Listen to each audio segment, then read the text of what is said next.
Hello everyone. Class 12th के लिए हमारा चैप्टर 2 रनिंग में है, जिसमें जो फर्स्ट क्लास हमारी हुई थी उसमें हमने इलेक्ट्रिक फ्लक्स और कॉन्टिन्यूस चार्ज डिस्ट्रीब्यूशन के बारे में पढ़ा। आज जो हम नया टॉपिक पढ़ने वाले हैं वो है गाउस लॉ या फिर गाउस थ्योरम। तो देखिए, सबसे पहले इसका स्टेटमेंट देखते हैं ताकि आपके नोट्स भी इसके साथ के साथ तैयार हो सकें। तो देखिए, स्टेटमेंट है according to Gauss theorem the electric flux passing through a closed surface is 1/ε0 times the charge bounded by the surface. कहने का मतलब एक मेरे पास कोई भी क्लोज सरफेस है। क्लोज का मतलब बिल्कुल बंद होनी चाहिए चारों तरफ से। जैसे एक रूम में मैं खड़ा हूँ, जैसे एक रूम में, तो ये रूम जो है एक क्लोज सरफेस हो गया।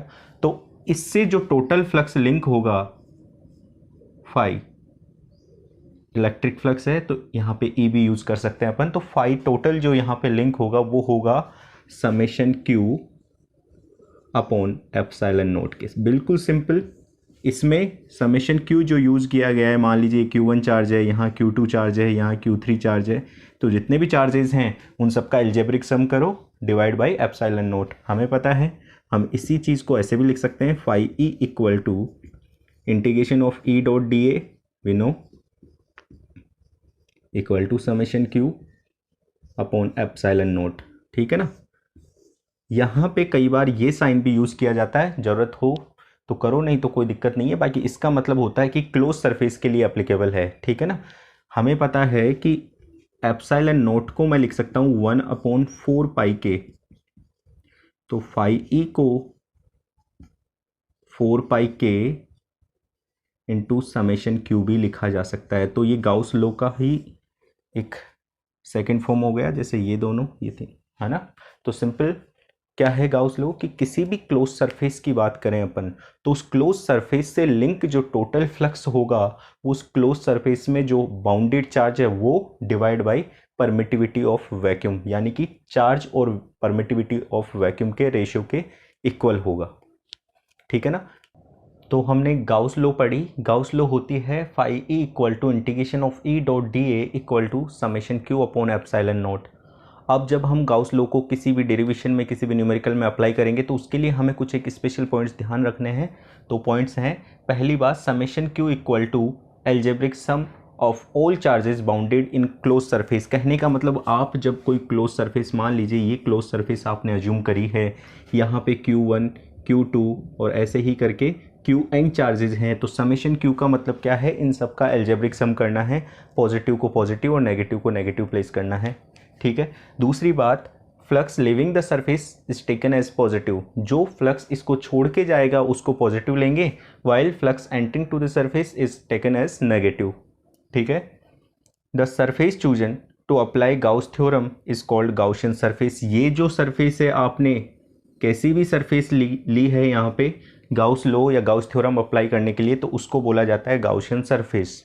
अगली बात, if summation Q is zero then flux link will be zero. सीधी बात है, समेशन क्यू अगर जीरो हो जाएगा तो फ्लक्स भी क्या हो जाएगा, जीरो हो जाएगा। कहने का मतलब, अगर किसी क्लोज सरफेस में कोई चार्ज प्लेस नहीं है तो उस क्लोज सरफेस से टोटल लिंक फ्लक्स क्या होगा, जीरो। जितना फ्लक्स एंटर करेगा उतना ही फ्लक्स उसको छोड़कर बाहर जाएगा।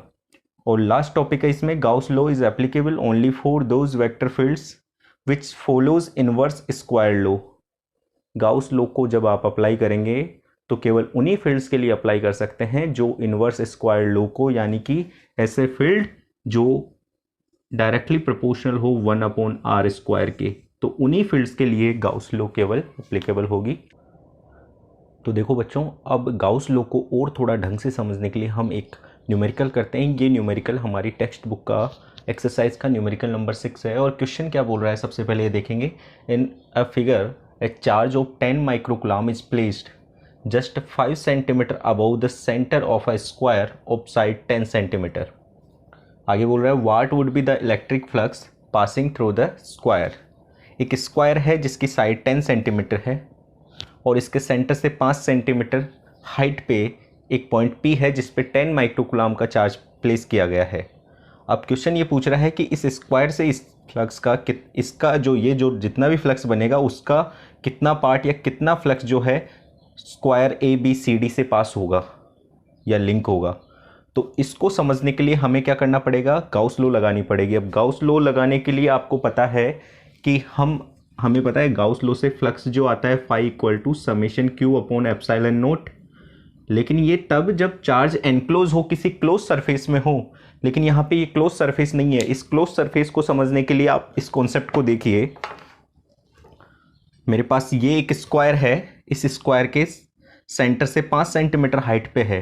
अब मेरे को इसको अगर एनक्लोज करना है तो मैं ऐसे ही एक दीवार इधर लगा दूंगा, एक इधर लगा दूंगा, एक इधर और एक छत पे, यानी कि मेरे को ऐसी ही 5 स्क्वायर्स की ज़रूरत और पड़ेगी ताकि ये जो है पूरा चार्ज जो है एनक्लोज हो जाए। तो इसके लिए मैंने ये ढक्कन लगा दिया, इसका कंप्लीट कर दिया, बॉक्स क्यूब बन गया हमारे पास।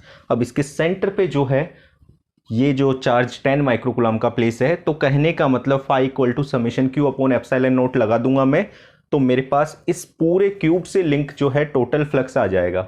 लेकिन मेरे से पूछा गया है केवल एक फेस से, एक सरफेस से, तो इसके लिए हमें पता है इस क्यूब में ऐसे ही 6 सरफेस हैं, तो फाई टोटल जो होगा summation Q upon epsilon naught, लेकिन इसको कितना मिलेगा, इसको केवल इसका 1/6 पार्ट मिलेगा।